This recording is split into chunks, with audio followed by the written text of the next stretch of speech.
In this video we're going to look at two different ways of finding the area of a triangle. Both ways just really involve using a formula, so they're not particularly difficult to use. But this first way, this formula here, we have to know one or two little things. Right? It's basically the area of a triangle you can get by doing a half times one of the sides times the other side, or one of the other sides, times the sine of the angle in between them. If you look at this triangle here, you'll notice that it's labelled with capital A, capital B and capital C for the vertices, the corners of the shape. And then you'll notice that opposite the angle A, opposite A is side A. Side A with a small font, with not with capital letter but with a small letter A there. And also opposite angle B, the side not touching B, is side B. And here's angle C here, so over here would be side C. The area of that triangle, just once more, is a half times one of the sides, this side here, times another one of the sides, B, this one here, times sine of the angle in between the two sides. So it's this side, and the angle in between them that we use, A, B, and angle C. You could equally well write it like this, a half times AC sine B, because angle B would be between side A and side C. Or you could write it like this. Notice you've got the three different letters there. Remember, please, that this C here is going to be the angle C, and the other two things are going to be the sides of the shape. If you want to be sure of the proof of this, the proof is right here. It's quite a simple one. Basically, the area of a triangle, as you might know from before, is a half times the base times the height. All that we've done here is we've said, okay, using our SOHCAHTOA, we can say that H divided by B is equal to sine of C. That's this equation here. If you multiply both sides here by B, you'll get this equation, H equals B sine C.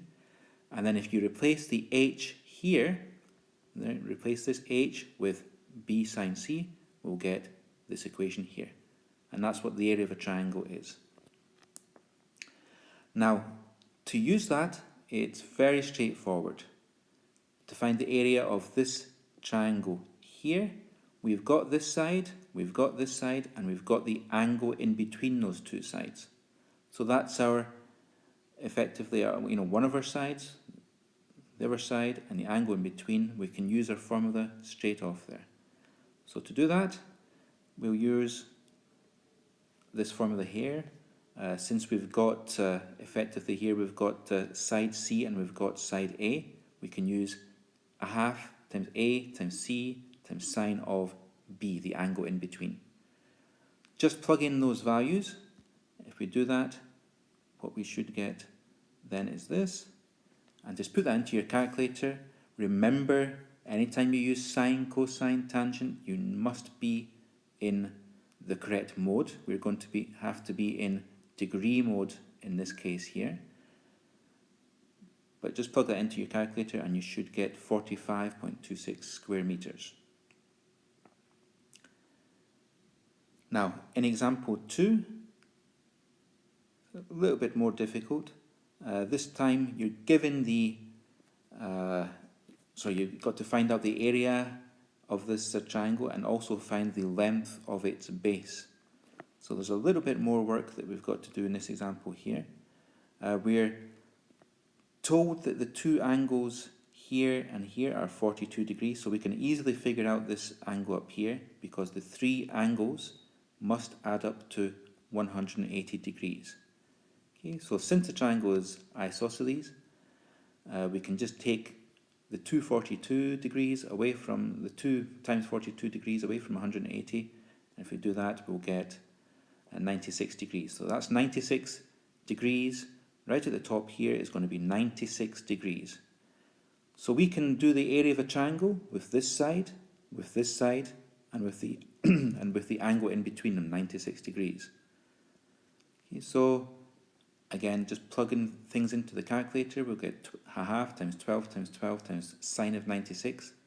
That's a half times 12 times 12 times sine of 96.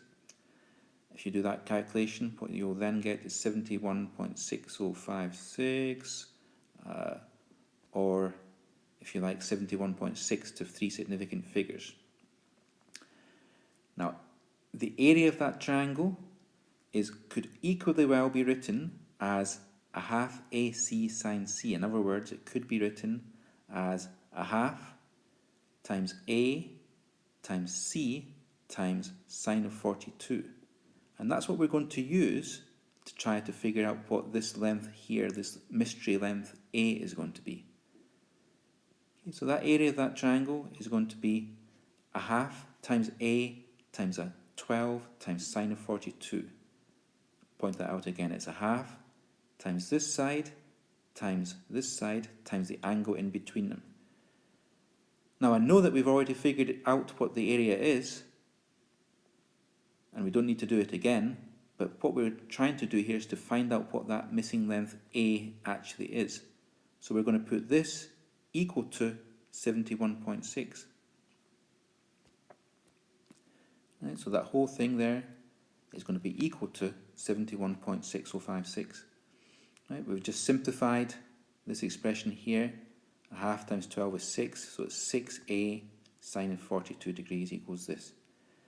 To get A, we then have to divide this expression by 6 times sine of 42. Okay, so the next thing that we're going to have down there is going to be this, 71.6 divided by 6 sine 42. If you do that calculation, you'll get 17.8355, and you can round that to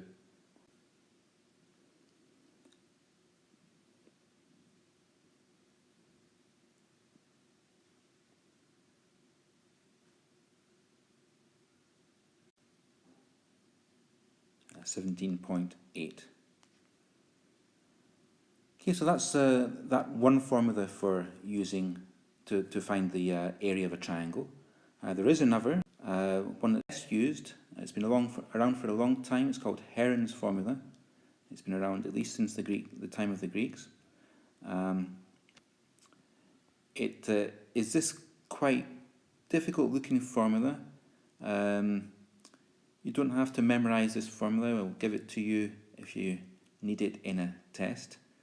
It's the square root of s times s minus a times s minus b times s minus c. A, b, and c are the sides of a triangle. So this is useful if you've got the three sides of a triangle and none of the angles particularly. The s that we've got here is something called the semi-perimeter. It's all the way around the triangle, a plus b plus c, and then just half of that. That's what gives you s. And really it's just a formula, you just plug things in straight to that formula. So in this example here, we've got a triangle with three sides. We're not given any other information about the angles. We've got to find the area of that. The S thing, right, that semi-perimeter, you do 5 plus 7 plus 10, and then divide that by 2 to get S. And that's straightforward enough. It's going to be 11. And then you take that value 11, and replace S with 11 in here. If you do that, what we should get is something that looks like this. You can then simplify that a little bit. It's going to be 11 times 6 times 5 times 1. 11 times 6 times... times 4 times 1. If you do that calculation, it's the square root of 264, which is going to be 16.248 square centimeters. And that's it. That's all you have to do.